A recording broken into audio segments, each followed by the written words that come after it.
Europe 1, bien fait pour vous. Mélanie Gomez. Elena, on vient d'entendre la puissance vocale de Céline Dion. Franchement, elle a un don tout droit descendu du ciel. C'est pas possible. Ses cordes vocales ont quoi de plus que les miennes? Bon sang. Voilà. Pourquoi Alors, elle? on en parlait tout à l'heure, évidemment, c'est la technique. Il faut travailler sa technique, il n'y a pas de secret. Donc il y a beaucoup de travail derrière Il y a tout beaucoup ça. de travail. Ok. On ne va pas se le cacher, il y a beaucoup de travail. Mais à côté de ça, elle a un instrument. C'est-à-dire qu'il y a des prédispositions. Elle a un instrument, on va dire, qui est bien organisé. Elle a on appelle ça une morphologie, au final, qui l'a favorisée aussi quelque part à pouvoir bien chanter. Mais une morphologie qu'on peut voir sur la tête des gens? Est-ce que quand vous voyez la tête de Mélanie, vous pouvez prévoir si elle chante bien ou pas? Non, pas forcément. Après, je laisserai peut-être le docteur apporter des précisions. plus de détails. Mais oui, il y a aussi ce côté don. Il y a des personnes qui ont un don. Je prends Grégory Le Marchal, c'était la même chose. On a des grands chanteurs qui ont des dons. On peut chanter, on peut tous apprendre à bien chanter. On sera peut-être pas tous des Céline Dion, et c'est pas tellement grave.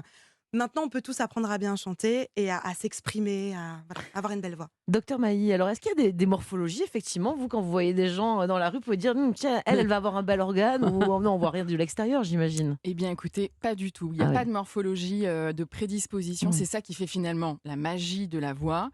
C'est qu'on a des grandes sopranos qui sont petites, qui sont assez minces. Au contraire, on connaît les grandes sopranos qui étaient très imposantes. Et en fait, c'est ça, c'est la magie, c'est l'alliance de cette respiration, ces cordes vocales, ces cavités de résonance qui font que, et bien sûr la technique, qui font que la voix est extraordinaire. Elena, ça fait vraiment beaucoup de bien, c'est très agréable aux oreilles quand on entend par exemple Céline Dion, mais j'imagine aussi que de bien chanter, ça doit apaiser. Vous dites même que c'est comme après une séance de sport. Oui, en fait, ça fait beaucoup de bien parce qu'on a un phénomène quand on chante, c'est que les voix font faire vibrer les os qu'on a à l'intérieur du corps. Ça s'appelle la palesthésie notamment. Et ça fait beaucoup de bien, ça fait un espèce de massage interne. Donc évidemment, il y a tout ce côté exutoire de quand on va chanter, parce qu'on parle, on prononce des paroles, donc ça fait du bien parce qu'on extériorise beaucoup de choses. Ça nous donne un effort corporel, donc évidemment, ça libère plein de choses, ça libère de l'endorphine, enfin plein de choses.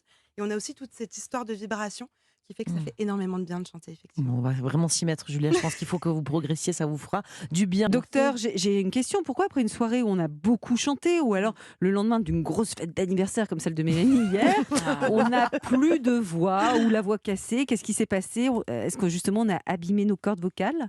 Oui, en soirée, on a tendance à malmener nos cordes. Alors, bon, pour certains, il y en a qui fument. On se déshydrate en buvant un petit peu d'alcool. Un petit peu. Mais très déshydraté, surtout, on crie, on chante, typiquement en boîte de nuit ou en karaoké. Vous savez, quand on hurle, casser la voix dans notre micro, en fait, on n'a aucun retour de ce qu'on est en train de produire. Donc, en fait, on crie, mais tellement fort. Et c'est là que nos cordes souffrent, elles gonflent, elles deviennent rouges. Et un peu comme quand on marche, vous savez, longtemps et qu'on a les pieds gonflés, c'est exactement pareil pour nos petites cordes. Donc heureusement, on se repose et après, ça rentre vite dans l'ordre. On se repose ou alors, moi je sais pas, ma grand-mère disait toujours, prends un peu de miel, du lait chaud et du miel. Mais je crois que vous dites que le miel pour les cordes vocales, ça ne sert à rien. Bah pas grand-chose. Ma grand-mère aussi me disait ça. Alors le miel, c'est bien, c'est bon, en tout cas, voilà. C'est bon pour le moral. Mais effectivement, ça n'a pas d'effet direct sur les cordes. Vraiment. Ce qui marche, et ce que faisait Céline Dion d'ailleurs, c'est qu'elle reposait sa voix entre chaque concert. Il y a que ça qui marche, se reposer. C'est le silence, c'est ça, un vocal. Et Elena, pourquoi quand on chante sous la douche, généralement, on trouve que c'est pas si mal, contrairement à quand on est sec et habillé, c'est beaucoup moins bien. Parfois, vous avez... Est-ce qu'il faut se mettre à poil pour bien chanter? C'est ça la question. On en parlait avant, effectivement. Je pense qu'il y a ce côté lâcher prise, en fait. Mais pour de vrai, hein. Ah bah oui, on est dans la douche, on lâche prise, on chante fort, on s'en fiche si c'est faux. Juste, ça fait du bien. En plus, il y a ce côté carrelage, en fait, où du coup, ça donne une espèce de réverb naturel. Oui, et la résonance, c'est super dans la salle de bain. Tous les chanteurs vont demander ça en concert. Les ingénieurs du son, si vous nous écoutez, la petite réverb, parce que ça fait résonner la voix, c'est vachement sympa. Donc ça, il faut commencer par là, Julia. Chanter sous la douche. À poil. Ouais. Voilà, exactement. Ça, c'est vous qui le dites. Et dites-moi, docteur, pourquoi finalement les hommes ont en général quand même une voix plus grave que les femmes? Nous, on a des voix un peu graves quand même pour des femmes, non, je pense. Ouais, je sais pas. Elles sont graves, nos voix? Alors, c'est marrant parce que les femmes ont tendance à parler de plus en plus grave avec le temps parce que parce ça qu'on y est maintenant. pas. Non, c'est fini la femme qui avait tendance à parler comme ça. Ouais, c'est vrai, hein. Maintenant, on a des responsabilités, donc on a une belle voix de poitrine. Mais est-ce que ça veut dire que nos voix sont plus fragiles en étant plus justement plus fluides douces, que les hommes, fluides que les hommes, ouais. Non, alors nos cordes vocales, hommes et femmes, tous égaux, on a tous des cordes vocales fragiles. Les cordes, c'est vrai, des hommes sont plus grosses, sont plus épaisses. Ils ont un larynx qui est 2 fois plus gros que le nôtre. C'est un peu comme si C'est je jouais pas de la rien. contrebasse et nous du violon. Mais elles sont aussi fragiles que nous. Eh bien, merci à toutes les deux. On va rester ensemble. On parle de chant aujourd'hui. Peut-on réellement tous améliorer nos capacités vocales ? Europe 1, bien fait pour vous.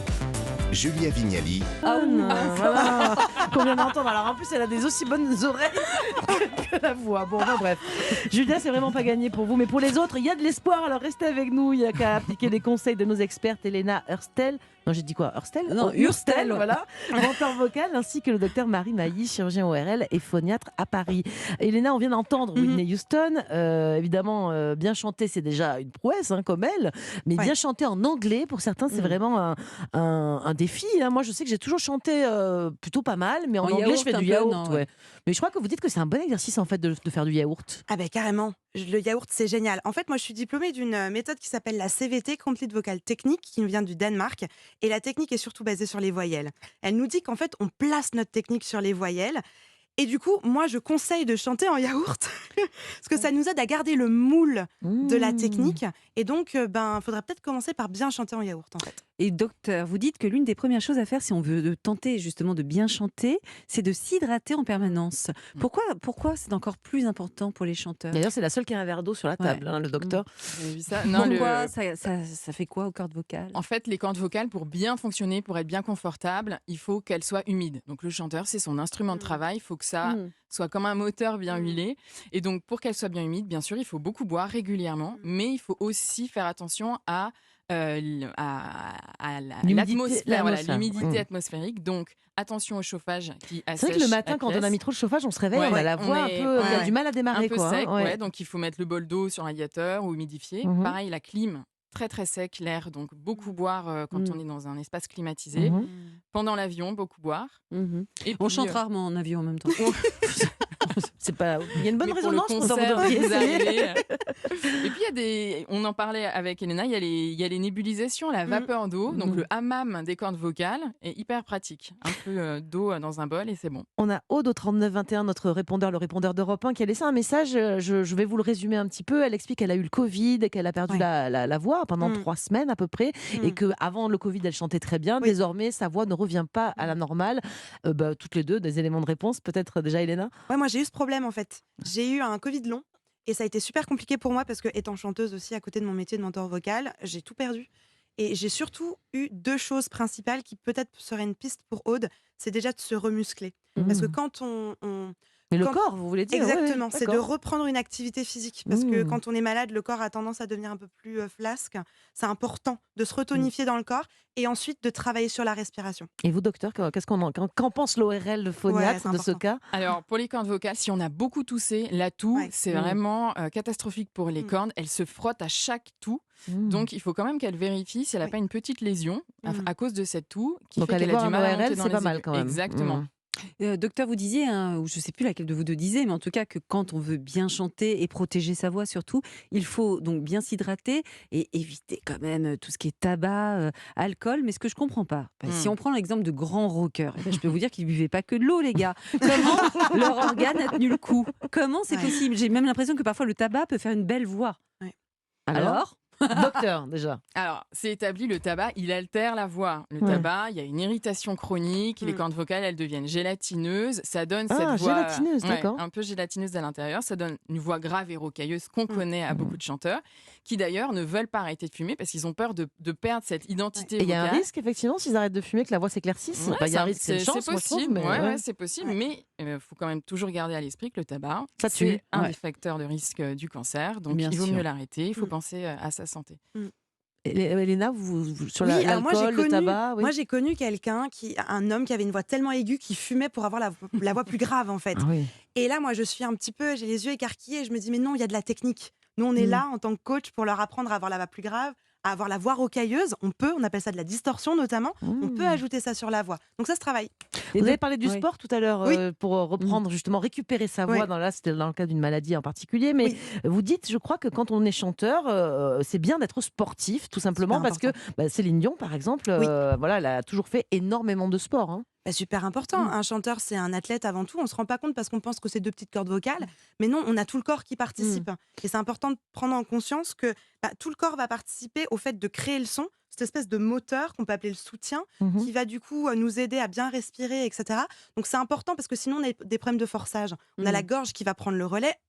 On va forcer pour chanter ou pour parler plus fort, alors que non, c'est les muscles qui doivent travailler, mais toujours en mouvement. Sinon, on a ce syndrome de verrouillage, et là on verrouille la gorge et c'est foutu. Et c'est fichu. Alors on a une question de Sylvain au 39 21, le répondeur d'Europe 1, qui demande si on n'est pas satisfait de sa voix, est-ce qu'on peut la modifier? Apparemment on fait des chirurgies esthétiques de la voix. Est-ce que ça existe, docteur? Il y a des gens qui arrivent dans votre cabinet en disant, je sais pas moi, faites-moi la voix de Fanny Ardant, je la voudrais plus. la voix de Johnny Hallyday. Non mais c'est bizarre, je savais pas que ça existait. Alors la voix de Fanny Ardant et Johnny, on ne la demande jamais, peut-être parce qu'on sait tous que finalement la voix c'est unique. La voix c'est comme nos empreintes digitales, il n'y en a qu'une au monde comme la vôtre. Donc ça, c'est pas possible. Effectivement, il y a des gens, ils sont pas satisfaits de leur voix. Alors il y a, parce qu'on a des nodules, des polypes, donc souvent c'est des jeunes femmes, elles ont une voix un peu de fêtarde, elles disent j'en ai marre. On dirait toujours que je reviens d'une soirée, alors que c'est pas du tout ça. En plus, ça correspond pas du tout à mon. Et là, vous enlevez les polypes, vous pouvez faire quelque chose. Là, je l'opère, j'enlève son polype. Il y a des hommes qui me disent j'en ai marre qu'on m'appelle madame. Et ça, souvent, c'est dû à là, des vous lésions. rajoutez des polypes. Là, je rajoute du volume, du gras.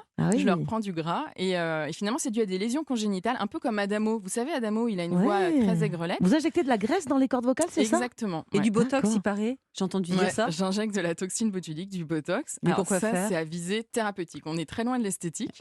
C'est pour relâcher les cordes vocales. Il y a des maladies où des patients ont des spasmes des cordes vocales. Ils parlent comme donc de manière très serrée. Je leur injecte de la toxine dans les cordes. Ça relâche les cordes. Et ils retrouvent une voix quasiment normale pendant 3 à 6 mois. Oui, parce que le botox, ça s'enlève en fait. Vous faites pas le front pendant ce temps-là. Ça pourrait arranger. Non, c'est pas grave. Bon, Elena, on va terminer par ça. Est-ce qu'au fond, donc vous l'avez dit, avec de l'entraînement, ça se muscle la voix, tout le monde vraiment peut arriver à bien chanter, à chanter juste même? Parce que là, j'ai peur que ça se passe dans l'oreille aussi, cette histoire. Exactement. Il existe des cas, mais c'est une infime partie de la population qui va avoir un problème d'oreille. Mais là, c'est les terminaisons nerveuses. Là, on peut pas faire grand-chose. Voilà, on pourrait peut-être travailler avec des spécialistes justement dans le corps médical. Mais sinon, c'est juste des gens qui ont besoin de reprendre possession de leur corps, de prendre conscience que déjà on a besoin d'énergie.